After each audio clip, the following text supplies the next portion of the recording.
When the sun had set and the first stars made their appearance, the boy started to walk to the south.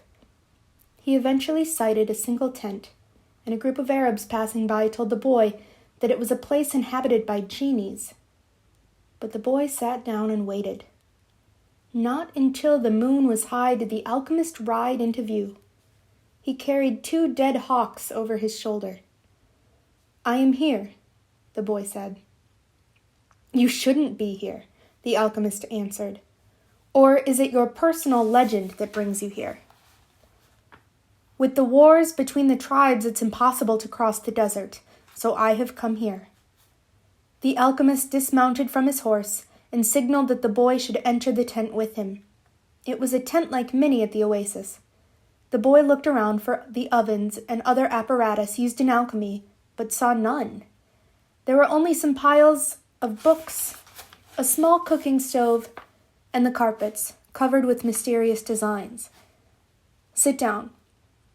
We'll have something to drink and eat these hawks," said the alchemist.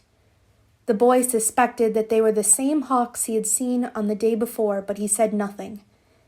The alchemist lighted the fire, and soon a delicious aroma filled the tent. It was better than the scent of the hookahs. "Why did you want to see me?" the boy asked. "Because of the omens," the alchemist answered. "The wind told me you would be coming and that you would need help." "It's not I the wind spoke about. It's the other foreigner, the Englishman. He's the one that's looking for you." "He has other things to do first, but he's on the right track. He has begun to try to understand the desert." "And what about me?" "When a person really desires something, all the universe conspires to help that person to realize his dream," said the alchemist, echoing the words of the old king. The boy understood. Another person was there to help him toward his personal legend. "So you are going to instruct me?" "No. You already know all you need to know. I am only going to point you in the direction of your treasure." "But there's a tribal war," the boy reiterated. "I know what's happening in the desert. I have already found my treasure. I have a camel, I have my money from the crystal shop, and I have 50 gold pieces. In my own country, I would be a rich man. But none of that is from the pyramids," said the alchemist. "I also have Fatima. She is a treasure greater than anything else I have won. She wasn't found at the pyramids either." They ate in silence. The alchemist opened a bottle and poured a red liquid into the boy's cup. It was the most delicious wine he had ever tasted. "Isn't wine prohibited here?" the boy asked. "It's not what enters men's mouths that's evil," said the alchemist. "It's what comes out of their mouths that is." The alchemist was a bit daunting, but as the boy drank the wine, he relaxed. After they finished eating, they sat outside the tent, under a moon so brilliant that it made the stars pale. "Drink and enjoy yourself," said the alchemist, noticing that the boy was feeling happier. "Rest well tonight, as if you were a warrior preparing for combat. Remember that whatever your heart is, there you will find your treasure. You've got to find the treasure so that everything you have learned along the way can make sense. Tomorrow, sell your camel and buy a horse. Camels are traitorous. They walk thousands of paces and never seem to tire. Then suddenly they kneel and die. But horses tire bit by bit. You always know how much you can ask of them, and when it is that they are about to die." The following night, the boy appeared at the alchemist's tent with a horse. The alchemist was ready, and he mounted his own steed and placed the falcon on his left shoulder. He said to the boy, "Show me where there is life out in the desert. Only those who can see such signs of life are able to find treasure." They began to ride out over the sands, with the moon lighting their way. "I don't know if I'll be able to find life in the desert," the boy thought. "I don't know the desert that well yet." He wanted to say so to the alchemist, but he was afraid of the man. They reached the rocky place where the boy had seen the hawks in the sky. But now there was only silence and the wind. "I don't know how to find life in the desert," the boy said. "I know that there is life here, but I don't know where to look." "Life attracts life," the alchemist answered. And then the boy understood. He loosened the reins on his horse, who galloped forward over the rocks and sand. The alchemist followed as the boy's horse ran for almost half an hour. They could no longer see the palms of the oasis, only the gigantic moon above them and its silver reflections from the stones of the desert. Suddenly, for no apparent reason, the boy's horse began to slow. "There's life here," the boy said to the alchemist. "I don't know the language of the desert, but my horse knows the language of life." They dismounted, and the alchemist said nothing. Advancing slowly, they searched among the stones. The alchemist stopped abruptly and bent to the ground. There was a hole here among the stones. The alchemist put his hand into the hole, and then his entire arm up to the shoulder. Something was moving there, and the alchemist's eyes, the boy could only see his eyes, squinted with his effort. His arm seemed to be battling with whatever was in the hole. Then, with a motion that startled the boy, he withdrew his arm and leapt to his feet. In his hand, he grasped a snake by the tail. The boy leapt as well, but away from the alchemist. The snake fought frantically, making hissing sounds that shattered the silence of the desert. It was a cobra, whose venom could kill a person in minutes. "Watch out for his venom," the boy said. But even though the alchemist had put his hand in the hole, and had surely already been bitten, his expression was calm. "The alchemist is 200 years old," the Englishman had told him. "He must know how to deal with the snakes of the desert." The boy watched as his companion went to his horse and withdrew his scimitar. With its blade, he drew a circle in the sand, and then he placed the snake within it. The serpent relaxed immediately. "Not to worry," the alchemist said. "He won't leave the circle. You found life in the desert, the omen that I needed." Why was that so important? Because the pyramids are surrounded by the desert. The boy didn't want to talk about the pyramids. His heart was heavy, and he had been melancholy since the previous night. To continue his search for the treasure meant that he had to abandon Fatima. "I'm going to guide you across the desert," the alchemist said. "I want to stay at the oasis," the boy answered. "I found Fatima, and as far as I'm concerned, she's worth more than treasure." "Fatima is a woman of the desert," said the alchemist. "She knows that men have to go away in order to return. And she already has her treasure. It's you. Now she expects that you will find what it is you're looking for." "Well, what if I decide to stay?" "Let me tell you what will happen. You'll be the counselor of the oasis. You have enough gold to buy many sheep and many camels. You'll marry Fatima, and you'll both be happy for a year. You'll learn to love the desert, and you'll get to know every one of the 50,000 palms. You'll watch them as they grow, demonstrating how the world is always changing, and you'll get better and better at understanding omens because the desert is the best teacher there is. Sometime, during the second year, you'll remember about the treasure. The omens will begin insistently to speak of it, and you'll try to ignore them. You'll use your knowledge for the welfare of the oasis and its inhabitants. The tribal chieftains will appreciate what you do, and your camels will bring you wealth and power. During the third year, the omens will continue to speak of your treasure and your personal legend. You'll walk around night after night at the oasis, and Fatima will be unhappy because she'll feel it was she who interrupted your quest. But you will love her, and she'll return your love. You'll remember that she never asked you to stay because a woman of the desert knows that she must await her man, so you won't blame her.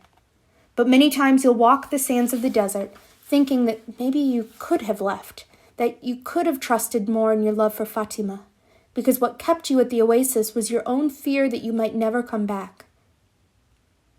At that point, the omens will tell you that your treasure is buried forever.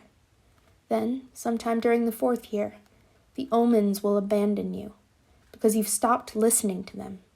The tribal chieftains will see that, and you'll be dismissed from your position as counselor. But by then, you'll be a rich merchant with many camels and a great deal of merchandise. You'll spend the rest of your days knowing that you didn't pursue your personal legend, and that now it's too late. You must understand that love never keeps a man from pursuing his personal legend. If he abandons that pursuit, it's because it wasn't true love, the love that speaks the language of the world. The alchemist erased the circle in the sand, and the snake slithered away among the rocks. The boy remembered the crystal merchant who had always wanted to go to Mecca, and the Englishman in search of the alchemist. He thought of the woman who had trusted in the desert, and he looked out over the desert that had brought him to the woman he loved. They mounted their horses, and this time it was the boy who followed the alchemist back to the oasis. The wind brought the sounds of the oasis to them, and the boy tried to hear Fatima's voice. But that night, as he had watched the cobra within the circle, the strange horseman with the falcon on his shoulder had spoken of love and treasure, of the women of the desert, and of his personal legend. "I'm going with you," the boy said, and he immediately felt peace in his heart. "We'll leave tomorrow before sunset," was the alchemist's only response. The boy spent a sleepless night. 2 hours before dawn, he awoke one of the boys who slept in his tent and asked him to show him where Fatima lived.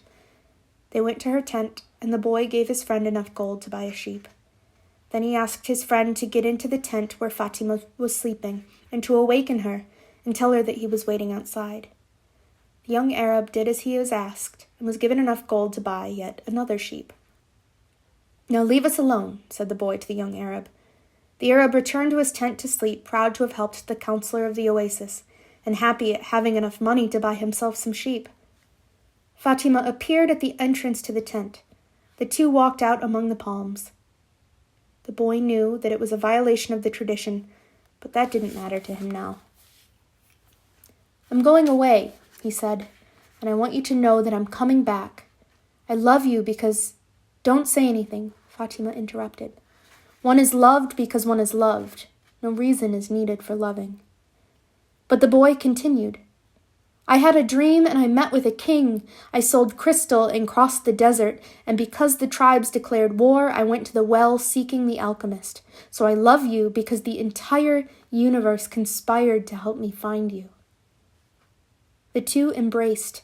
It was the first time either had touched the other. "I'll be back," the boy said.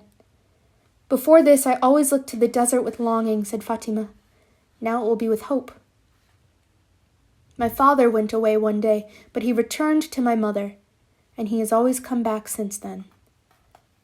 They said nothing else. They walked a bit farther among the palms, and then the boy left her at the entrance to her tent. "I'll return, just as your father came back to your mother," he said. He saw that Fatima's eyes were filled with tears. "You're crying?" "I'm a woman of the desert," she said, averting her face. "But above all, I'm a woman." Fatima went back to her tent, and when daylight came, she went out to do the chores she had done for years. But everything had changed. The boy was no longer at the oasis, and the oasis would never again have the same meaning it had had only yesterday. It would no longer be a place with 50,000 palm trees and 300 wells where the pilgrims arrived, relieved at the end of their long journeys. From that day on, the oasis would be an empty place for her. From that day on, it was the desert that would be important. She would look to it every day and would try to guess which star the boy was following in search of his treasure. She would have to send her kisses on the wind, hoping that the wind would touch the boy's face and would tell him that she was alive, that she was waiting for him, a woman awaiting a courageous man in search of his treasure. From that day on, the desert would represent only one thing to her, the hope for his return. "Don't think about what you've left behind," the alchemist said to the boy as they began to ride across the sands of the desert. "Everything is written in the soul of the world, and there it will stay forever." "Men dream more about coming home than about leaving," the boy said. He was already reaccustomed to the desert's silence. "If what one finds is made of pure matter, it will never spoil, and one can always come back. If what you had found was only a moment of light, like the explosion of a star, you would find nothing on your return." The man was speaking the language of alchemy, but the boy knew that he was referring to Fatima. It was difficult not to think about what he had left behind. The desert, with its endless monotony, put him to dreaming. The boy could still see the palm trees, the wells, and the face of the woman he loved. He could see the Englishman at his experiments and the camel driver who was a teacher without realizing it. Maybe the alchemist has never been in love, the boy thought. The alchemist rode in front with the falcon on his shoulder. The bird knew the language of the desert well, and whenever they stopped, he flew off in search of game. On the first day he returned with a rabbit, and on the second with 2 birds.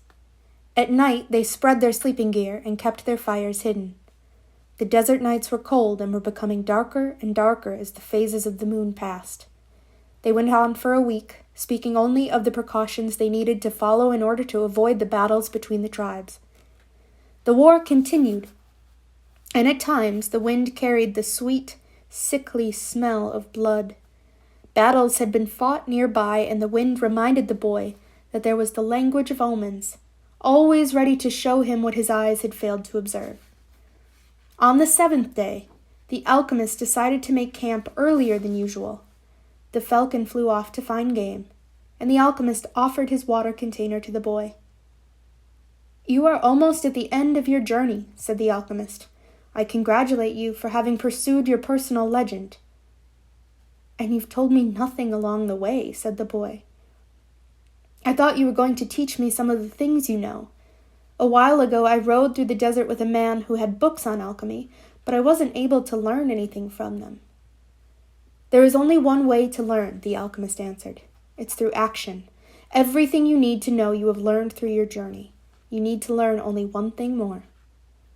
The boy wanted to know what that was, but the alchemist was searching the horizon looking for the falcon. "Why are you called the alchemist?" "Because that's what I am." "And what went wrong with other alchemists who tried to make gold and were unable to do so?" "They were looking only for gold," his companion answered. "They were seeking the treasure of their personal legend without wanting to actually live out the personal legend." "What is it that I still need to know?" asked the boy. But the alchemist continued to look on the horizon, and finally the falcon returned with their meal. They dug a hole and lit a fire in it so that the light of the flames would not be seen. "I'm an alchemist simply because I'm an alchemist," he said as he prepared their meal. "I learned the science from my grandfather, who learned it from his father, and so on, back to the creation of the world. In those times the master work could be written simply on an emerald, but men began to reject simple things and to write tracts, interpretations, and philosophical studies. They also began to feel that they knew a better way than others had. Yet the emerald tablet is still alive today." "What was written on the emerald tablet?" the boy wanted to know. The alchemist began to draw in the sand and completed his drawings in less than 5 minutes. As he drew, the boy thought of the old king and the plaza where they had met that day. It seemed as if that had taken place years and years ago. "This is what was written on the emerald tablet," said the alchemist when he had finished. The boy tried to read what was written in the sand. "It's a code," said the boy, a bit disappointed. "It looks like what I saw in the Englishman's books." "No," the alchemist answered. "It's like the flight of those 2 hawks. It can't be understood by reason alone. The emerald tablet is a direct passage to the soul of the world. The wise men understood that this natural world is only an image and a copy of paradise. The existence of this world is simply a guarantee that there exists a world that is perfect. God created the world so that, though it's visible objects, men could understand his spiritual teachings and the marvels of his wisdom. That's what I mean by action." "Should I understand the emerald tablet?" the boy asked. "Perhaps, if you were in a laboratory of alchemy, this would be the right time to study the best way to understand the emerald tablet. But you are in the desert, so immerse yourself in it. The desert will give you an understanding of the world. In fact, anything on the face of the earth will do that. You don't even have to understand the desert. All you have to do is contemplate a simple grain of sand, and you will see in it all the marvels of creation." "How do I immerse myself in the desert?" "Listen to your heart. It knows all things because it came from the soul of the world, and it will one day return there." They crossed the desert for another 2 days in silence. The alchemist had become much more cautious because they were approaching the area where the most violent battles were being waged. As they moved along, the boy tried to listen to his heart. It was not easy to do. In earlier times, his heart had always been ready to tell its story. But lately that wasn't true. There had been times when his heart spent hours telling of its sadness, and at other times it became so emotional over the desert sunrise that the boy had to hide his tears. His heart beat fastest when it spoke to the boy of treasure, and more slowly when the boy stared, entranced at the endless horizons of the desert. But his heart was never quiet, even when the boy and the alchemist had fallen into silence. "Why do we have to listen to our hearts?" the boy asked when they made camp that day. "Because wherever your heart is, that is where you'll find your treasure." "But my heart is agitated," the boy said. "It has its dreams, it gets emotional, and it's become passionate over a woman of the desert. It asks things of me, and it keeps me from sleeping many nights when I'm thinking about her." "Well, that's good. Your heart is alive. Keep listening to what it has to say." During the next 3 days, the two travelers passed by a number of armed tribesmen and saw others on the horizon. The boy's heart began to speak of fear. It told him stories it had heard from the soul of the world, stories of men who sought to find their treasure and never succeeded.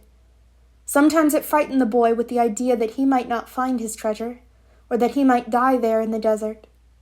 At other times it told the boy that it was satisfied. It had found love and riches. "My heart is a traitor," the boy said to the alchemist when they had paused to rest the horses. "It doesn't want me to go on." "That makes sense," the alchemist answered. "Naturally, it's afraid that in pursuing your dream you might lose everything you've won." "Well, then why should I listen to my heart?" "Because you will never again be able to keep it quiet. Even if you pretend not to have heard what it tells you, it will always be there inside you, repeating to you what you're thinking about life and about the world." "You mean I should listen even if it's treasonous?" "Treason is a blow that comes unexpectedly. If you know your heart well, it will never be able to do that to you, because you'll know its dreams and wishes and will know how to deal with them. You will never be able to escape from your heart, so it's better to listen to what it has to say. That way, you'll never have to fear an unanticipated blow." The boy continued to listen to his heart as they crossed the desert. He came to understand its dodges and tricks and to accept it at what it was. He lost his fear and forgot about his need to go back to the oasis, because one afternoon, his heart told him that it was happy. "Even though I complain sometimes," it said, "it's because I'm the heart of a person, and people's hearts are that way. People are afraid to pursue their most important dreams because they feel that they don't deserve them, or that they'll be unable to achieve them. We, their hearts, become fearful just thinking of loved ones who go away forever, or of moments that could have been good but weren't, or of treasures that might have been found but were forever hidden in the sands. Because when these things happen, we suffer terribly." "My heart is afraid that it will have to suffer," the boy told the alchemist one night as they looked up at the moonless sky. "Tell your heart that the fear of suffering is worse than the suffering itself, and that no heart has ever suffered when it goes in search of its dreams, because every second of the search is a second's encounter with God and with eternity." "Every second of the search is an encounter with God," the boy told his heart. "When I have been truly searching for my treasure, every day has been luminous, because I've known that every hour was a part of the dream that I would find it. When I have been truly searching for my treasure, I've discovered things along the way that I never would have seen had I not had the courage to try things that seemed impossible for a shepherd to achieve." So his heart was quiet for an entire afternoon. That night, the boy slept deeply, and when he woke, his heart began to tell him things that came from the soul of the world. It said that all people who are happy have God within them, and that happiness could be found in a grain of sand from the desert, as the alchemist had said. Because a grain of sand is a moment of creation, and the universe has taken millions of years to create it. Everyone on earth has a treasure that awaits him, his heart said. We, people's hearts, seldom say much about those treasures because people no longer want to go in search of them. We speak of them only to children. Later, we simply let life proceed in its own direction towards its own fate. but unfortunately very few follow the path laid out for them, the path to their personal legends and to happiness. Most people see the world as a threatening place, and because they do, the world turns out, indeed, to be a threatening place. So we, their hearts, speak more and more softly. We never stop speaking out, but we begin to hope that our words won't be heard. We don't want people to suffer because they don't follow their hearts. Why don't people's hearts tell them to continue to follow their dreams? The boy asked the alchemist. Because that's what makes a heart suffer most, and hearts don't like to suffer. From then on, the boy understood his heart. He asked it, please, never to stop speaking to him. He asked that when he wandered far from his dreams, his heart press him and sound the alarm. The boy swore that every time he heard the alarm, he would heed its message. That night, he told all of this to the alchemist. And the alchemist understood what the boy's heart had returned to the soul of the world. So what should I do now? The boy asked. Continue in the direction of the pyramids, said the alchemist, and continue to pay heed to the omens. Your heart is still capable of showing you where the treasure is. Is that the one thing I still needed to know? No, the alchemist answered. What you still need to know is this. Before a dream is realized, the soul of the world tests everything that was learned along the way. It does this not because it is evil, but so that we can, in addition to realizing our dreams, master the lessons we've learned as we've moved toward that dream. That's the point at which most people give up. It's the point at which, as we say in the language of the desert, one dies of thirst just when the palm trees have appeared on the horizon. Every search begins with beginner's luck, and every search ends with the victors being severely tested. The boy remembered an old proverb from his country. It said that the darkest hour of the night came just before the dawn. On the following day, the first clear sign of danger appeared. 3 armed tribesmen approached and asked what the boy and the alchemist were doing there. I'm hunting with my falcon, the alchemist answered. We're going to have to search you to see whether you're armed, one of the tribesmen said. The alchemist dismounted slowly, and the boy did the same. Why are you carrying money? Asked the tribesman, when he had searched the boy's bag. I need it to get to the pyramids, he said. The tribesman who was searching the alchemist's belongings found a small crystal flask filled with a liquid and a yellow glass egg that was slightly larger than a chicken's egg. What are these things? He asked. That's the philosopher's stone and the elixir of life. It's the master work of the alchemists. Whoever swallows that elixir will never be sick again, and a fragment from that stone turns any metal into gold. The Arabs laughed at him, and the alchemist laughed along. They thought his answer was amusing, and they allowed the boy and the alchemist to proceed with all of their belongings. Are you crazy? The boy asked the alchemist when they had moved on. What did you do that for? To show you one of life's simple lessons, the alchemist answered. When you possess great treasures within you and try to tell others of them, seldom are you believed. They continued across the desert.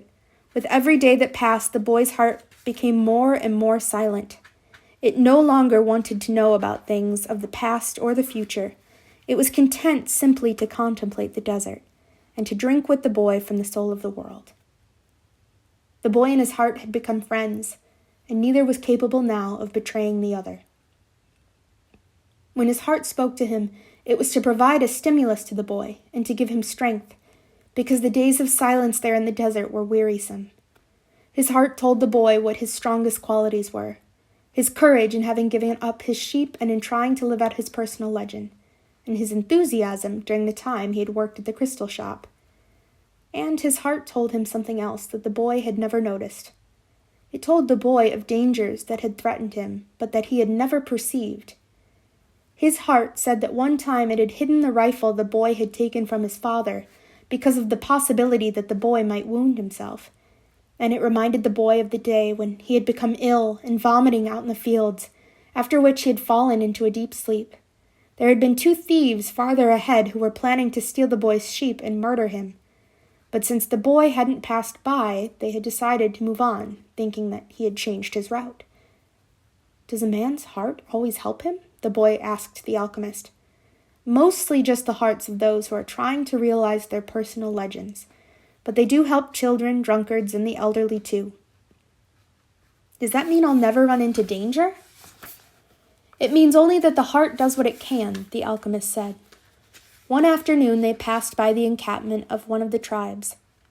At each corner of the camp were Arabs garbed in beautiful white robes with arms at the ready. The men were smoking from their hookahs and trading stories from the battlefield. No one paid attention to the two travelers. "There's no danger," the boy said when they had moved on past the encampment. The alchemist sounded angry. "Trust in your heart, but never forget that you're in the desert. When men are at war with one another, the soul of the world can hear the screams of battle. No one fails to suffer the consequences of everything under the sun." All things are one, the boy thought. And then, as if the desert wanted to demonstrate that the alchemist was right, 2 horsemen appeared from behind the travelers. "You can't go any farther," one of them said. "You're in the area where the tribes are at war." "I'm not going very far," the alchemist answered, looking straight into the eyes of the horsemen. They were silent for a moment, and then agreed that the boy and the alchemist could move along. The boy watched the exchange with fascination. "You dominated those horsemen with the way you looked at them," he said. "Your eyes show the strength of your soul," answered the alchemist. That's true, the boy thought. He had noticed that, in the midst of the multitude of armed men back at the encampment, there had been one who stared fixedly at the two. He had been so far away that his face wasn't even visible, but the boy was certain that he had been looking at them. Finally, when they had crossed the mountain range that extended along the entire horizon, the alchemist said that they were only 2 days away from the pyramids. "If we're going our separate ways soon," the boy said, "then teach me about alchemy." "You already know about alchemy. It is about penetrating to the soul of the world and discovering the treasure that has been reserved for you." "No, that's not what I mean. I'm talking about transforming lead into gold." The alchemist fell as silent as the desert and answered the boy only after they had stopped to eat. "Everything in the universe evolved," he said. "And for wise men, gold is the metal that evolved the furthest. Don't ask me why. I don't know why. I just know that the tradition is always right. Men have never understood the words of the wise. So gold, instead of being seen as a symbol of evolution, becomes the basis for conflict." "There are many languages spoken by things," the boy said. "There was a time when, for me, a camel's whinnying was nothing more than whinnying. Then it became a signal of danger, and finally, it became just a whinny again." But then he stopped. The alchemist probably already knew that. "I have known true alchemists," the alchemist continued. "They locked themselves away in their laboratories and tried to evolve, as gold had. And they found the Philosopher's Stone because they understood that when something evolves, everything around that thing evolves as well. Others stumbled upon the stone by accident. They already had the gift, and their souls were readier for such things than the souls of others. But they don't count. They're quite rare. And then there were the others who were interested only in the gold. They never found the secret. They forgot that lead, copper, and iron have their own personal legends to fulfill, and anyone who interferes with the personal legend of another thing will never discover his own." The alchemist's words echoed out like a curse. He reached over and picked up a shell from the ground. "This desert was once a sea," he said. "I noticed that," the boy answered. The alchemist told the boy to place the shell over his ear. When he had done that many times as a child, he heard the sound of the sea. The sea has lived on in this shell because that's its personal legend, and it will never cease doing so until the desert is once again covered by water. They mounted their horses and rode out in the direction of the pyramids of Egypt.